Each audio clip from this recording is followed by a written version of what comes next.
Greetings, beautiful people. It's your girl, Yo.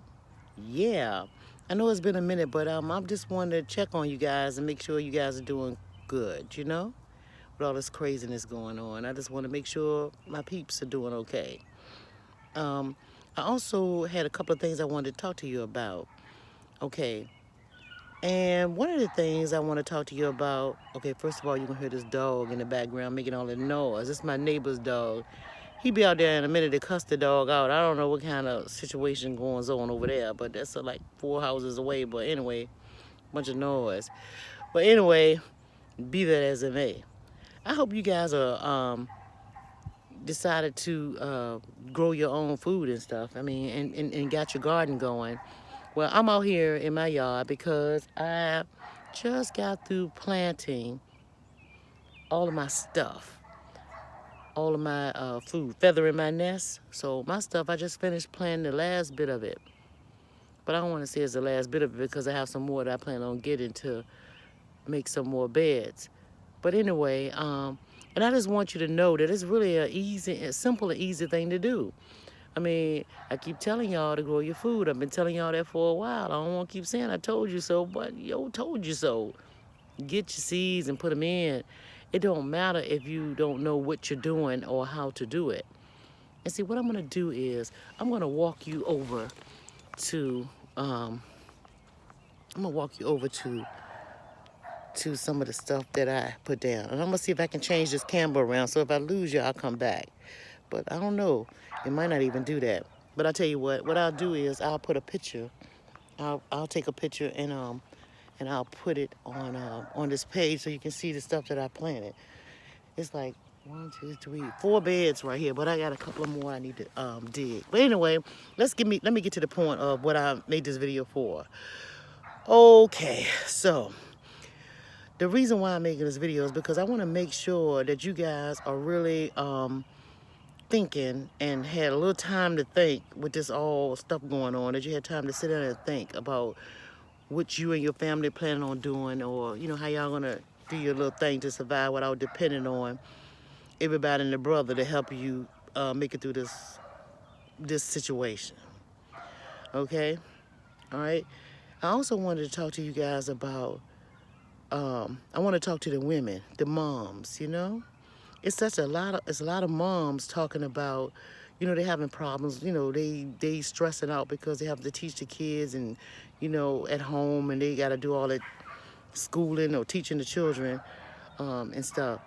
But I'm thinking that's really a trip for you guys to be stressing about that, because truth be told, we the first teachers anyway. Mothers are.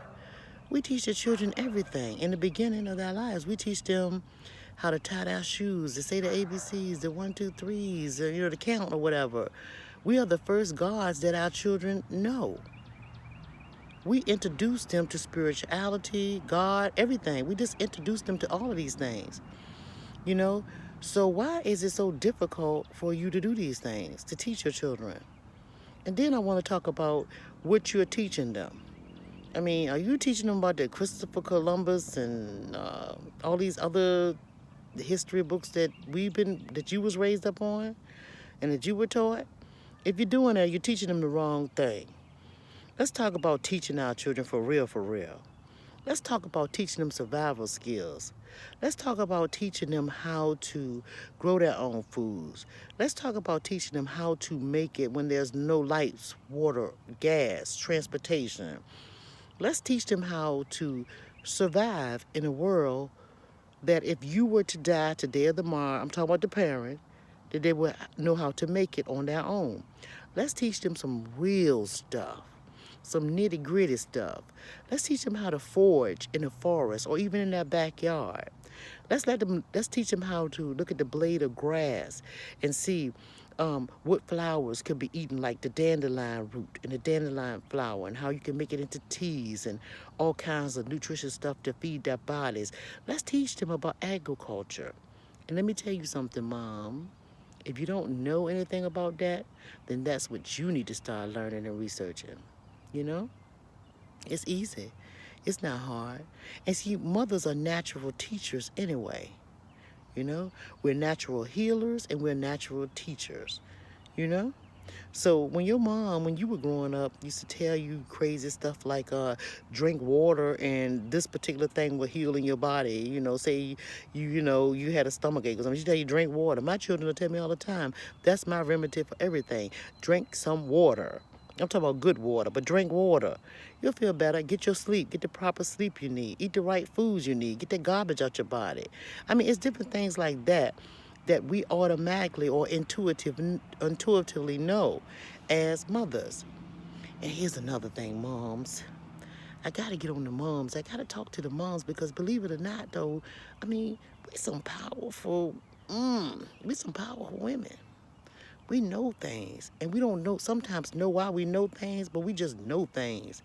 Especially if we go quiet and silent and go into ourselves and close our eyes just for a minute, or if you just take a nap for a minute and you wake up and you rejuvenated, you know so much more than you did before you fell asleep.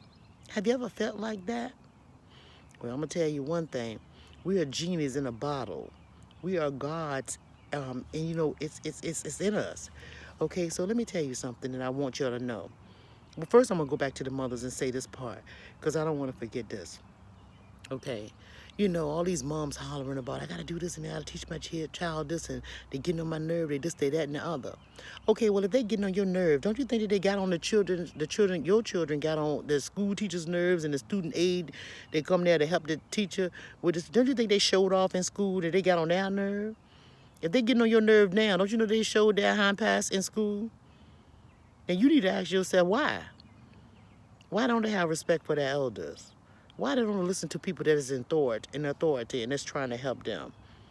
How did you lose control, and it's a sense of control, of the situation when it came to your children? Why do your children pluck your nerve? And here's a bigger question. Do you really know your child? Do you know? Because here's a test. And just in case you don't, do you know your child's favorite color? If you have any children, what is their favorite color? Do you really know? Is it the color you picked out? What color do they really like? Start with something simple. Get to know your child for real. Pay attention to them, you know? But here's one thing you would never be able to do. You won't be able to pay attention to your child and to see which way they're moving and what they like and what they don't like and what they're telling you and what they're not telling you if you don't go inside yourself and know who you are.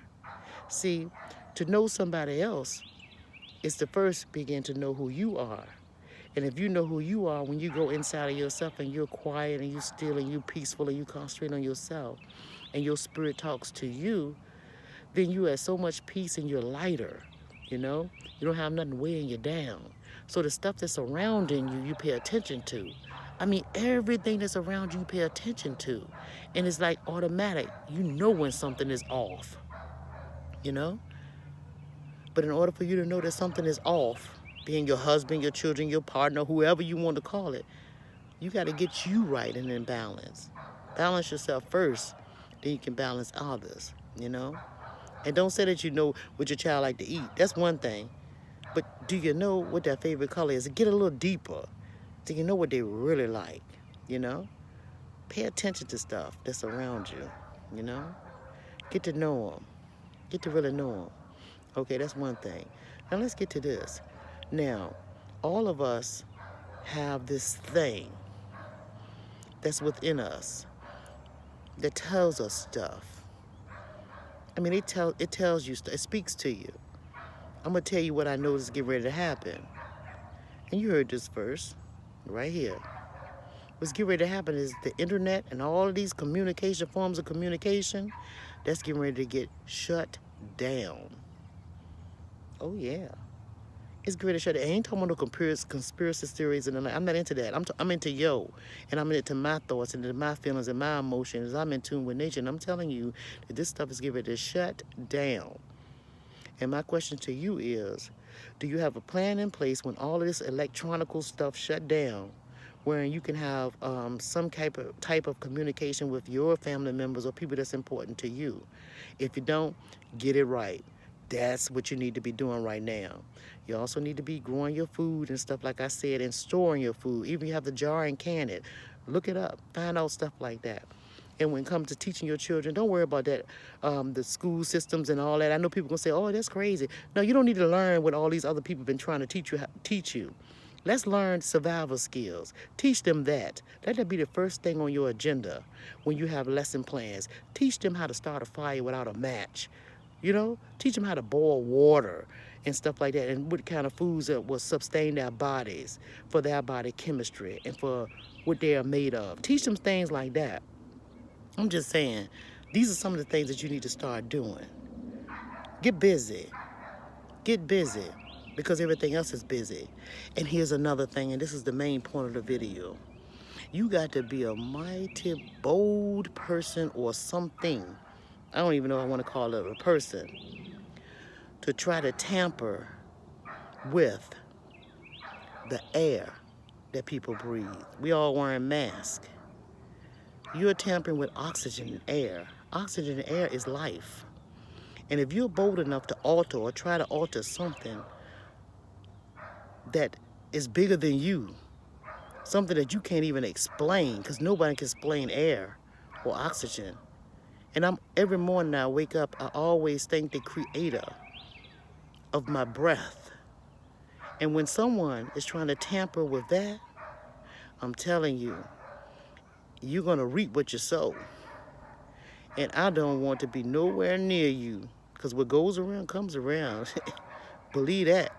And when the universe, when you're trying to change up the universe and you're doing things that's upsetting the universe, woe be unto you, O Israel. Yeah, it's deep. It's real deep. But we ain't gonna get caught up into that. We're gonna get caught up into what we can do for ourselves and our family. And one thing that we can do for ourselves and our family is teach ourselves, teach our family. You can grow your own food. We will be able to make it, because that's what we are. That's who we are. We are gods within ourselves, and we intuitively know when things are going to happen, you know? But first, you ain't gonna be able to do that until you get into yourself and pay attention to what's going on within you. Then you'll know what's going on around you, and you'll know little teeny bit of stuff like, you know, you have to be sensitive to small stuff. You'll start to begin to be sensitive to small stuff, you know? One thing about me, I get up every morning at the crack of dawn. I don't care what time I go to sleep. Normally, I'm early going to bed. But anytime between 2:30 and 3 o'clock in the morning, my body automatically wakes up. And I come outside, outdoors, and I sit out, and I listen. And guess what I hear? Nothing. No birds, no animals. It's eerily still. It's quiet. Now you hear birds and stuff. They're going to bed soon, just like I am. I'm just saying, you have to be, and you know, I don't know what people want to call it. I don't call myself nothing. I don't call myself nothing. But I'm going to try to tell you, and I'm not patting myself on the back, but I know a lot of stuff. And a lot of times I don't know why I know what I know. I just know. You know? I just know. And one thing I do know is this thing that's going on now, it is going to be bigger than what's happening right now. And if you don't feather your nest and get your house in order and your family in order, you are definitely going to be out back. Do you understand me? You're going to be out back. So get your shh together. Get your family together. Get it together. And women, take the pressure off of these men. Take the pressure off of these brothers that we have. Let them know that we got their back. If they bring it in the meat, if that's what you eat, they bring it in the meat, dag it all, you need to be getting the potatoes together if you have to grow it. Don't put no pressure on these brothers. They got too much pressure. We need to ease the pressure on our brothers. And we can do that. We know how. Pick up the slack. It's a thing called balance and equally yoked. Do your part. Don't try to wear the pants. You don't have to wear the pants. You don't have to wear them. Even though you know what they're doing, maybe you're off a little bit and whatever, and had your little opinion, because that's what we do. We run our face sometimes a little bit too much. And this ain't we ain't no feminist thing and all that stuff. But I'm telling you, if they wear the pants, damn it, you can wash them. I mean, you know, you can wash them. If they're going to wear them, wash them. Make sure they got enough to wear. And then let them put it on. and let them do what they think they doing. Leave them alone. Let them handle the things the way that they handle it.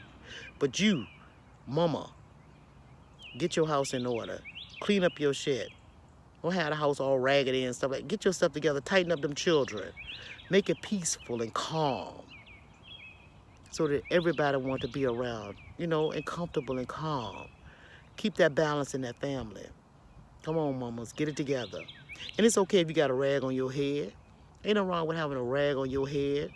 Not if your house is spotless clean and you can eat off the floor. Not if your man can come home and be in a reclining chair with his feet propped up and look at what he want to look at on TV and got a full belly and know that his children are in check and cool and all right. Come on now. Come on. That's what you call peace in the valley. Get some.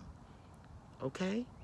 All right. Y'all be safe. Keep them hands washing, them clothes clean, and, you know, your children straight, and get your food together and figure out what you're going to do in an emergency.